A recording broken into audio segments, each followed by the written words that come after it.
जय जोहार। सर, जय जोहार का मतलब होता है प्रकृति की जय, पालनहार की जय।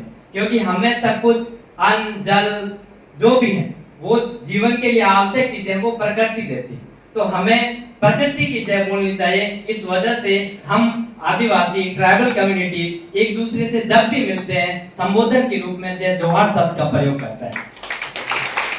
आज हम भगवान बिरसा मुंडा धरती आबा की जयंती के पूर्व संध्या पर जो विचार गोष्ठी के उपलक्ष्य में इकट्ठे हुए, मैं कहना चाहूंगा भगवान बिरसा मुंडा एक छोटी सी उम्र के अंदर यानी 25 साल की उम्र के अंदर किसी व्यक्ति को अगर भगवान का दर्जा मिलता है तो उसने क्या किया होगा? क्या वो हमसे अलग है? यहाँ युवा बैठे हैं, मैं आपसे कहना चाहता हूं कि हम 50 वर्ष की उम्र जिए या उससे ज्यादा भी उम्र जिए, लेकिन हम अपने समाज अपने देश के लिए अगर कुछ कर नहीं पाए तो हमारा जीवन मेरे हिसाब से निरर्थक है। हमें कुछ ऐसे विचार होने चाहिए हमारे अंदर, उस विचारों की सहायता से हम सभी को एक नई डायरेक्शन दे सके, एक नई दिशा दे सके, और नई दिशा और दिशा की बदौलत हमारा समाज, हमारा देश और हमारा राष्ट्र प्रगति कर सके, ऐसी सोच हमें रखनी। सर्व समाज ने कहा कि हम सब मिलकर के जयंतियां मनाएं, क्योंकि महापुरुष किसी एक समाज का नहीं होता कि कोई महापुरुष है। बिरसा मुंडा सिर्फ आदिवासियों का नहीं, क्योंकि उनके विचार अगर ऐसे हैं दूसरे समाज के लोग भी ग्रहण करेंगे तो वो सभी के लिए आवश्यक। इस वजह से यहाँ पर आप देख रहे हो तीर कमान लिए एक युवा खड़ा है, पोस्टर में लिखा हुआ है तुम मैं एक रक्त। अगर आपका और हमारा रक्त एक समान है तो हम क्यों बंटे हुए? ये हमें सोचने की जरूरत है। हम जानते हैं, मैं विज्ञान का विद्यार्थी हूं, कि सिर्फ मानव की एक ही जाति है होमो सेपियंस, ह्यूमंस की सिर्फ एक जाति है होमो सेपियंस, तो हम अलग अलग बंटे हुए क्यों? इस मुहिम के अंदर ही अगर सर्व समाज ने ये एक तरीके का हम कहें कारवा चलाया कि हम सब जयंतियां एक साथ मिलकर मनाएं, हम सब एक साथ जुड़े रहें, हम एक परिवार के रूप में, एक भारतवर्ष की फैमिली के रूप में एक साथ रहें, तो कितना अच्छा लगेगा। जैसा कि अभी एडीएम साहब ने बोला, एक परिवार के अंदर कुछ बड़ा भाई है, वो जॉब लग गया, छोटा भाई पीछे रह गया, वो मजदूरी करता है, उसके बच्चे पढ़ नहीं पा रहे, तो बड़ा भाई को दर्द अपने दिल से अपने आप ही होता है कि मेरे भाई के बच्चे पढ़ नहीं पा रहे। हाँ, वो नहीं पढ़ा, उस टाइम मैं भी पढ़ रहा था, लेकिन अब तो मैं सक्षम हूँ। मेरा ये नैतिक दायित्व और नैतिक जिम्मेदारी बनती है, क्यों ना मैं मेरे छोटे भाई के बच्चों का हाथ पकड़ के उसको भी अच्छी स्कूल के अंदर एडमिशन दिलाऊं, उसको भी अच्छी जगह पर लेकर जाऊं, तो वो भी विकास की मुख्य धारा के अंदर जुड़ सके और अपने समाज के साथ वो देश का ही तो विकास करेगा।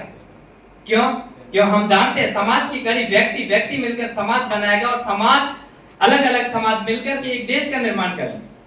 अगर हम सब मिलकर चलें और हम सब मिलकर एक साथ एक दूसरे का हाथ पकड़कर चलें, एक लोहे की जंजीर बन सकती है। उस जंजीर कितनी मजबूत होती है, उससे एक मदमस्त हाथी भी बांधा जा सकता है। तो मैं आप सबसे यही कहना चाहूंगा, जो बिरसा मुंडा का संदेश उन्होंने बोला था उस टाइम ही जब अंग्रेज सरकार ने जो आदिवासी जल जंगल जमीन के मालिक थे उनसे उनको खदेड़ करके उनकी जमीन के ऊपर उन्होंने कृषि करना स्टार्ट किया और जंगल काटना स्टार्ट करा। बिरसा मुंडा ने उसको लेकर के आंदोलन करा। उन्होंने कहा हमारी जमीन है, क्योंकि फॉरेस्ट एक्ट के तहत उस टाइम ऐसा सिस्टम था, इसके मालिक हम हैं, तो हमें बेदखल क्यों किया जा रहा है? इस वजह से उन्होंने ये देखा कि मेरे समाज को एक नेतृत्व की जरूरत है, एक दिशा देने की जरूरत है, तो उन्होंने अपना परिवार न बढ़ा करके अपना जीवन अपने समाज के लोगों के अधिकारों के लिए लगा दिया। और 25 वर्ष की उम्र के अंदर जब उन्हें धीमा जहर देकर मारा गया, उससे पहले वो इतना कर चुके थे कि 15 नवंबर के दिन ही झारखंड राज्य की स्थापना हुई। उनके जन्मदिन जो था उसी दिन झारखंड राज्य की स्थापना हुई। तो आप भी समझ सकते हैं, मैं भी समझ सकता हूं कि मैं भी 35 अबो 30 हूं, 32 33, लेकिन 25 साल का अगर एक बंदा है, एक युवा साथी है, उसके नाम पे राज्य की स्थापना हो, उसका पोर्ट्रेट संसद के अंदर है, उसके नाम से इंटरनेशनल एयरपोर्ट है, तो उस व्यक्ति ने कितना कुछ करा होगा, उसके विचार कितने उम्दा होंगे।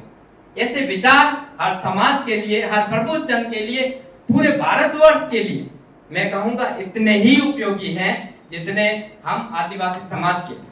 मेरा आप सबसे यही कहना है कि शिक्षा है, एक शिक्षक भी होने के नाते कि विद्यार्थी हम हमेशा सीखते रहते हैं, लेकिन पैसे से हम प्रोफेसर से शिक्षक है, तो शिक्षक होने के नाते मैं ये कहूंगा कि अगर हम अच्छी शिक्षा कहीं से भी मिले उसको ग्रहण करें, क्योंकि शिक्षा देने वाला हमारा शिक्षक होता है, और शिक्षक छोटा या बड़ा नहीं होता।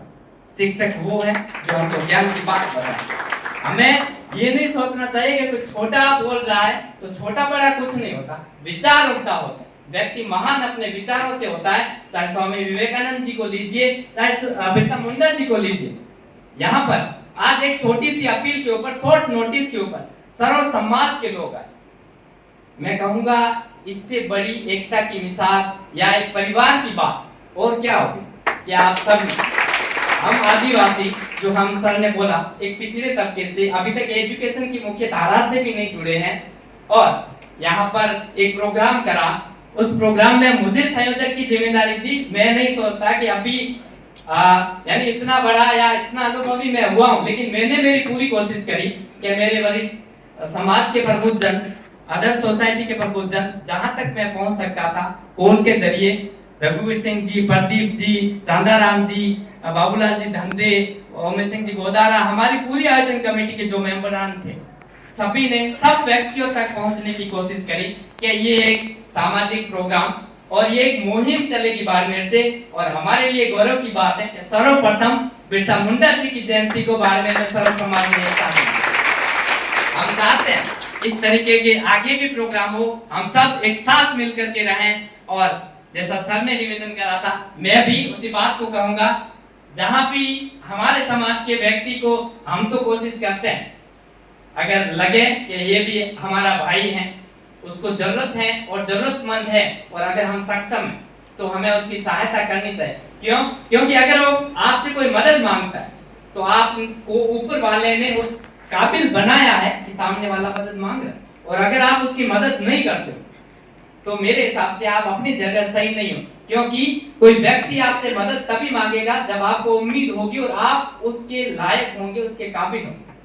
तो हमेशा आपके पास आने वाला व्यक्ति निराश होकर ना जाए, जितना बन पड़े आप उसका अच्छा करने की कोशिश करें, तो आपका तो यानी मैं कहूंगा फ्यूचर आपके बच्चों का भी सुधरेगा। क्योंकि पॉजिटिव एनर्जी एक ऐसी चीज है जो हम सोचते हैं वैसा होता है, और इस पॉजिटिव एनर्जी की बदौलत हम जो चाहे हैं वो बदल सकते हैं। क्योंकि अगर हमने सोच लिया कि हम ऐसा करेंगे, कायनात की कोई ताकत नहीं है जो आपको आगे बढ़ने से रोक सकती, लेकिन आपकी सोच सबके लिए होनी चाहिए। अगर हम निज हित और निज स्वार्थ को लेकर चलते लंबा नहीं चल सकते।